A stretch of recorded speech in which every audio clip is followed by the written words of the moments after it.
My life flows on in endless song, above earth's lamentations.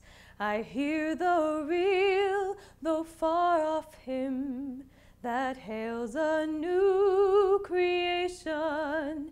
Through all the tumult and the strife, I hear its music ringing.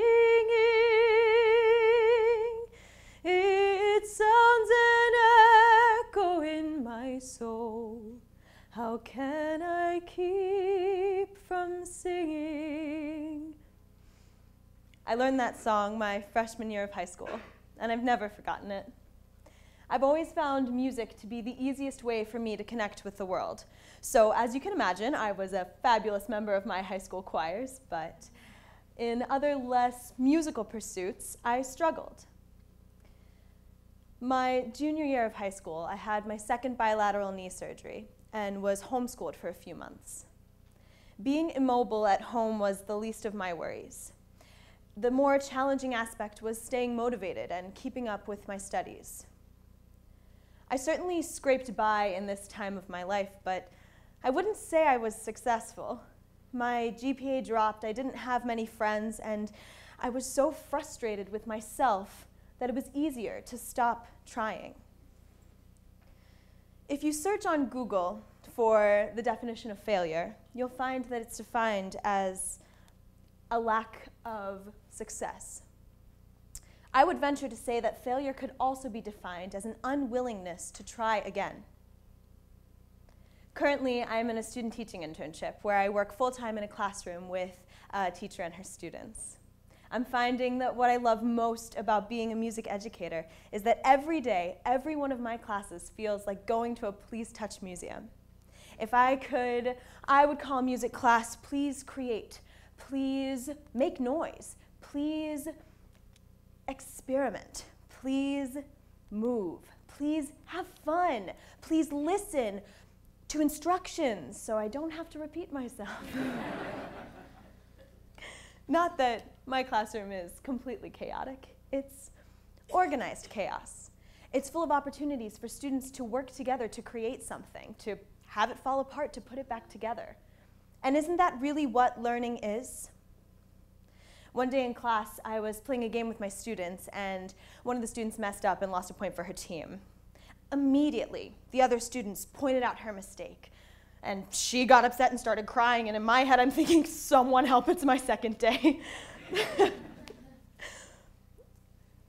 I was completely thrown off guard by that initial reaction. Why is it that the other students were so quick to point out her mistake when it just as easily could have been them? And what does it say about how society has taught these children to react to failure?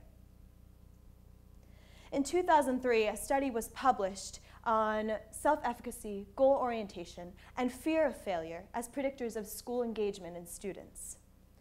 The study defined the fear of failure as the motivation to avoid failure because of the possibility of experiencing shame or embarrassment. The study found that students who were given increased opportunities for success experienced a decrease in fear of failure. I've spent a lot of time since that day in class thinking about how to handle moments of failure as a teacher. Now, when they occur, I make a point to stop and redirect student reaction, to encourage students who didn't get it right the first time, because they need 10 opportunities to succeed for every failed experience. Listen to my song. Do, re, mi, mi, fa, fa. I am tired of this so-faing, and I know not what you're saying. Do. My turn. Your turn. Do. Hold on. Do, re. Mi, mi, fa, fa. Mi, mi, fa, fa. I am tired of this so-faing. I am tired of this so-faing. And I know not what you're saying. And I know not what you're saying.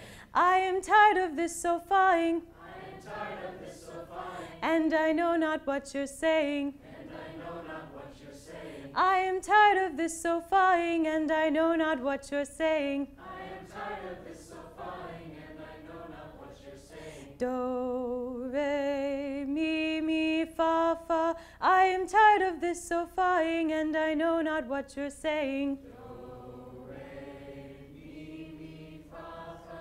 I am tired of this sofaing, and I know not what you're saying. Do,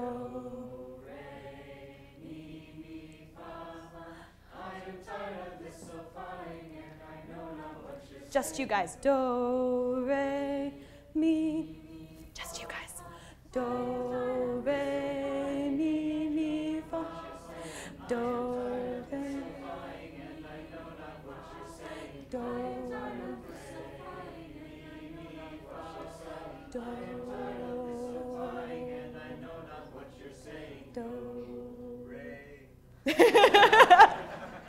And on that note,